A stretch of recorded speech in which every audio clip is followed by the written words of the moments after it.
Martes 22 de julio de 2025. Tres mensajes del Evangelio de hoy, tomado del Evangelio de San Juan, capítulo 20, versículo 1 y versículos del 11 al 18.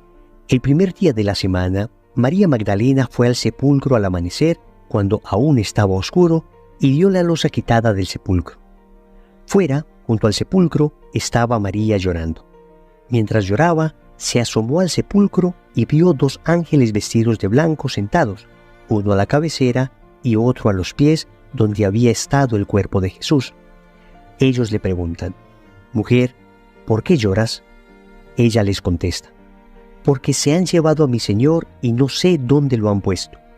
Dicho esto, da media vuelta y ve a Jesús de pie, pero no sabía que era Jesús. Jesús le dice: «Mujer, ¿por qué lloras? ¿A quién buscas?». Ella, tomándolo por el hortelano, le contesta: «Señor, si tú te lo has llevado, dime dónde lo has puesto y yo lo recogeré». Jesús le dice: «María». Ella se vuelve y le dice: «Raboní», que significa maestro.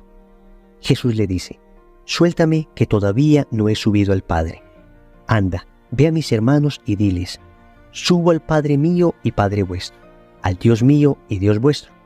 María Magdalena fue y anunció a los discípulos: «He visto al Señor», y ha dicho esto.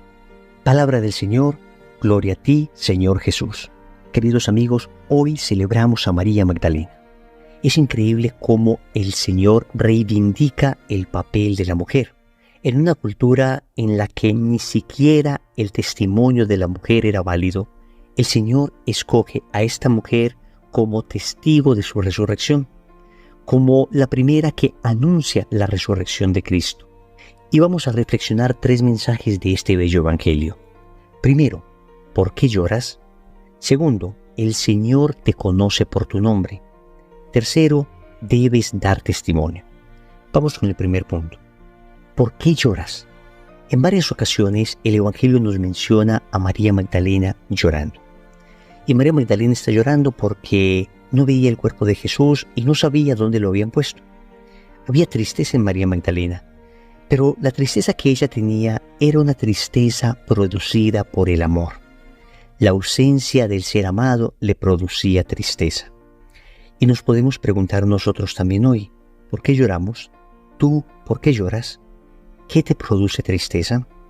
Y podríamos decir que existen tres motivos por los que uno puede experimentar tristeza.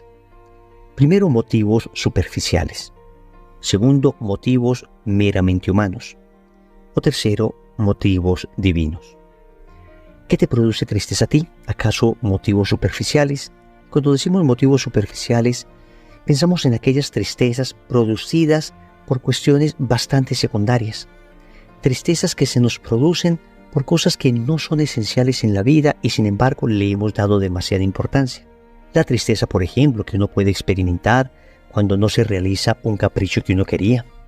O la tristeza que uno puede sentir cuando no gana el equipo de fútbol preferido. O la tristeza que uno experimenta cuando pierde algún juego. En fin, tristezas superficiales. Es natural que uno sienta un cierto desánimo cuando suceden estas cosas, pero hablamos de personas que de verdad se ponen tristes por esto. Se les daña el día. Motivos superficiales. Pero también existen motivos meramente humanos por los que uno puede experimentar tristeza. Pensemos en la muerte de un ser querido, pensemos en la enfermedad cuando toca a la puerta, pensemos tal vez en un revés económico significativo. Son motivos humanos por los que uno experimenta tristeza y no decimos que esto sea malo en sí mismo. De hecho, el Señor nos acompaña en medio de esta tristeza, nos ayuda y nos fortalece para salir adelante. Pero existen motivos divinos, motivos sobrenaturales por los que uno puede experimentar una cierta tristeza. Y aquí hablamos entonces de una tristeza del que ama a Dios y siente dolor por haberlo perdido. Pensemos, por ejemplo, en aquellas personas que experimentan tristeza en su alma al momento de pecar. Esa es una tristeza buena. Es una tristeza que lleva a la conversión. Es una tristeza puesta por Dios en el corazón. Es increíble, pero estamos hablando de tristezas que no solamente Dios permite, sino tristezas que Dios pone en el corazón para llamarnos a la conversión, para llamarnos al arrepentimiento. Y de esta tristeza habla el apóstol San Pablo en la segunda carta a los Corintios, en el capítulo 7, versículo 10. y dice que es una tristeza según Dios que produce arrepentimiento para la salvación. También podremos decir que por motivos divinos existe la tristeza ya no del que peca y tiene la ausencia de Dios por el pecado, sino del alma mística, de la que Dios se sustrae, el alma mística a la que Dios se le oculta durante un tiempo. Estas almas también experimentan una especie de soledad interior, lo que llaman desierto espiritual, y esto produce tristeza, y Dios permite esta tristeza espiritual para hacer crecer a la persona. ¿Por qué lloras tú? ¿Cuáles son los motivos de tu tristeza? ¿Son motivos meramente superficiales? ¿O son motivos humanos que necesitan ser acompañados por Cristo? ¿O son motivos divinos que te llaman al arrepentimiento y que te llaman tal vez a una vida mística? Segundo, el Señor te conoce por tu nombre. Qué bonito detalle nos da el Evangelio al contarnos que María Magdalena reconoce a Jesús cuando éste menciona su nombre. Le dice María. Es que Dios te conoce por tu nombre. Y así dice el libro del Éxodo en el capítulo 33, versículo 12. Te conozco por tu nombre y te he mirado con buenos ojos. Y esto es bien importante porque muchas veces uno cree que para Dios somos como una creación en masa. Nosotros simplemente somos un número más en la lista de Dios. Se nos olvida que Dios conoce a cada hijo con nombre propio. Y para nuestra mente es imposible como dimensionar esta realidad, porque uno no es capaz de conocer íntimamente a cada persona que existe. Pero tal vez uno como papá puede experimentar algo de lo que sucede con el amor que Dios tiene a cada uno de nosotros. Para mí, cada hijo no es uno más en la lista, sino cada hijo es ese, especial, único. Y a cada hijo le amo como si fuera el único que existiera.